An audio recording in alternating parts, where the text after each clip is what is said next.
નમસ્કાર દોસ્તો, જય જય ગરવી ગુજરાત. હું ગોપાલ ઇટાલિયા, વિસાવદર, ભેસાણ અને જુનાગઢ ગ્રામ્ય મત વિસ્તારનો આમ આદમી પાર્ટીનો ઉમેદવાર. આજે ભાજપના ઉમેદવારનું ચૂંટણી ફોર્મ ભરવાનો આજે કાર્યક્રમ હતો. આ કાર્યક્રમમાં વિશેષ ઉપસ્થિતિ તરીકે ગુજરાતના ભાજપના મુખ્યમંત્રી આવ્યા હતા. અને આજે મારે વિસાવદર, ભેસાણ અને સમગ્ર ગુજરાતના લોકોને બે વાત કહેવી છે કે મુખ્યમંત્રી માંડ પરાણે મજબૂરીથી વિસાવદર તો આવ્યા, એમનું સ્વાગત છે, સારી બાબત છે, પણ આવ્યા પણ આ વિસ્તારની વેદના વિશે એકેય શબ્દ ન બોલ્યા. ચૂંટણી કેમ કરીને જીતવી છે, ચૂંટણી જીતવા માટે શું કરવું પડશે, ચૂંટણી જીતવાની હાકલ મારું, બધું બરાબર છે, પણ સરકાર તો આજે ભાજપની છે. તો મુખ્યમંત્રી અથવા ભાજપના ઉમેદવાર વિસાવદર ભેસાણને લઈને એક શબ્દનું વિઝન રજૂ નથી કર્યું. આ પંથકની જનતા ઇકો સેન્સિટિવ ઝોન નાબૂદ કરવા માટે થઈને લડાઈ લડે છે, પણ ઉમેદવાર કે મુખ્યમંત્રી એકેય શબ્દ નથી બોલ્યા. આ પંથકની જનતાને ગઈ સાલ અતિવૃષ્ટિ થઈ, આ વર્ષે પણ માવઠું થયું. એ ગઈ સાલનું માવઠું આ સાલના માવઠાનું કોઈ વળતર મળ્યું નથી. એ બાબતે ભાજપના મુખ્યમંત્રી કે ભાજપના ઉમેદવાર વિસાવદરની સભામાં એક શબ્દ બોલ્યા નથી.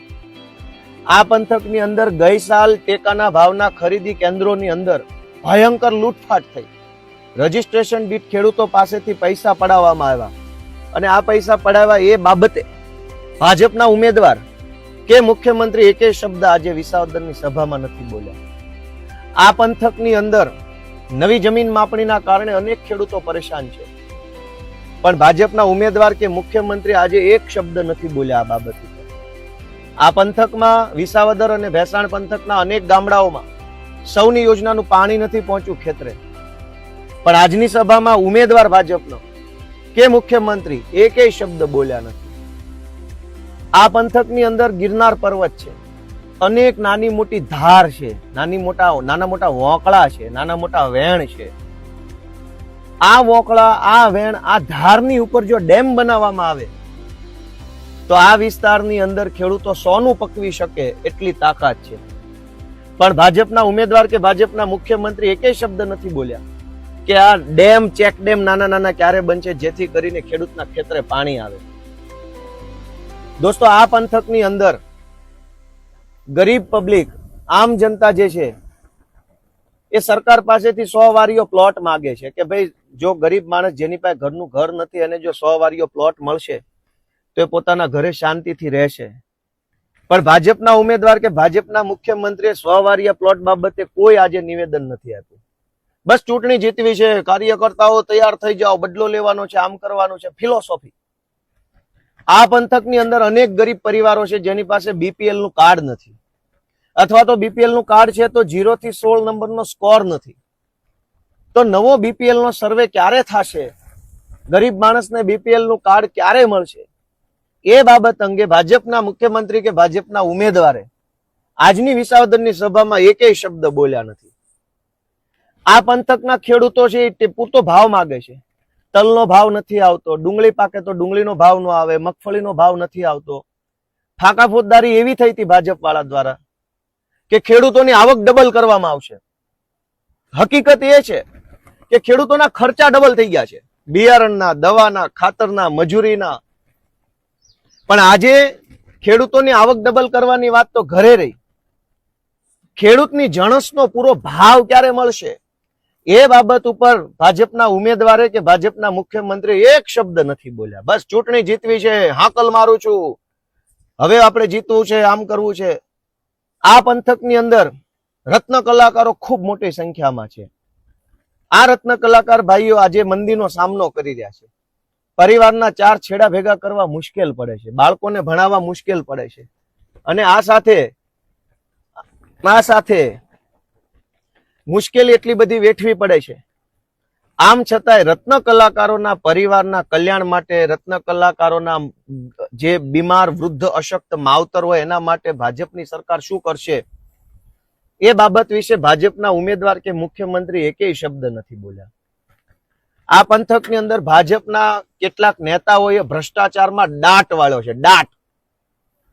કેશુબાપાના જમાનામાં બનેલા ચેક ડેમ ખાંભીયું ઊભી હોય એમ ઊભા છે, અડી ખમ ઊભા છે, ખાંભીયુંની જેમ. ખાંભી 100 વર્ષ પહેલા ખોડી હોય ને તો આજે એવી હોય. કેશુબાપાના જમાનાના ડેમ, કેશુબાપાના જમાનાના પુલ, કેશુબાપાના જમાનાના રોડ ખાંભીયુંની જેમ ઊભા છે.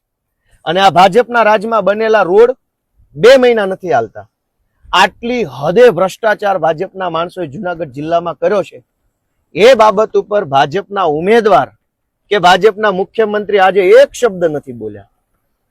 આ જુનાગઢ જિલ્લાની સાવજ ડેરીમાં, જુનાગઢ જિલ્લા સહકારી બેંકમાં, જુનાગઢ જિલ્લા ખરીદ વેચાણ સંઘમાં, કૃષિ ઉત્પન્ન બજાર સમિતિમાં લાખો કરોડો રૂપિયા લઈને મળતિયાના માણસોની ભરતી કરવામાં આવી છે અને કરોડો રૂપિયાનું કટકી કરી લેવામાં આવી છે. એ બાબત ઉપર ભાજપના મુખ્યમંત્રી કે ભાજપના ઉમેદવાર આજની સભામાં એક શબ્દ નથી બોલ્યા. આ પંથકની અંદર અનેક એવા ગરીબ વ્યક્તિઓ રહે છે જેને નાના સરકારી કામ માટે થઈ મામલતદાર ઓફિસ, તાલુકા પંચાયત, તલાટી મંત્રી, આરએફઓ, વીજળી વિભાગની સામે હાથ જોડવા પડે છે, પગે લાગવું પડે છે, ધક્કા ખાવા પડે છે, પૈસા આપતા કામ નથી થતું. એટલી હદનો ભ્રષ્ટાચાર સરકારી કચેરીઓમાં છે. તો ભાજપના મુખ્યમંત્રી આજે વિસાવદરમાં આવી અને આ ધક્કા ખાવા પડે છે, નાની પબ્લિકને હેરાન થવું પડે છે, એ બાબત ઉપર એક શબ્દ આજે નથી બોલ્યા. અને ભાજપના ઉમેદવારે એક શબ્દ નથી બોલ્યા. બસ જીતવું છે ગમે તેમ કરીને. પણ જીતીને શું કરશો? ઇકોઝોન હટાવવાના નથી, અતિવૃષ્ટિનું વળતર આપવાના નથી, રત્ન કલાકારોને સહાય આપવાના નથી, માલધારીઓને માલઢોરના રાખ રખાવ માટે સહાય આપવાના નથી, ખેડૂતોને ખેત પેદાશના પૂરા ભાવ આપવાના નથી. તો પછી ભાજપના ઉમેદવારને ભાજપના મુખ્યમંત્રી આ ચૂંટણી જીતીને કરશે શું? શા માટે જીતવી છે? હમણાં તમે ચૂંટણી જીતીને ખેડૂતોને, માલધારીઓને, વેપારીઓને, કર્મચારીઓને કંઈક ઉપયોગી બનવાના હોવ તો અલગ મુદ્દો છે.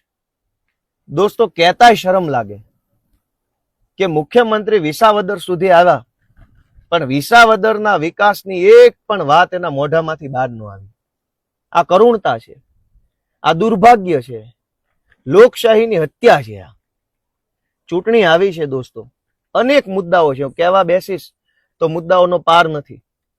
આ પંથકની ગરીબ જનતા, આમ જનતા જે મહેનત મજૂરી કરીને પોતાનું જીવન ગુજારે છે, પરિવારમાં કોઈ માણસ બીમાર પડે ભેસાણ કે વિસાવદરમાં, તો ભેસાણ વિસાવદરની સરકારી હોસ્પિટલમાં સીટી સ્કેનનું મશીન નથી, એક્સરે કરવાનું મશીન નથી, કે લોહી પેશાબનો રિપોર્ટ મફત થાય એમ નથી.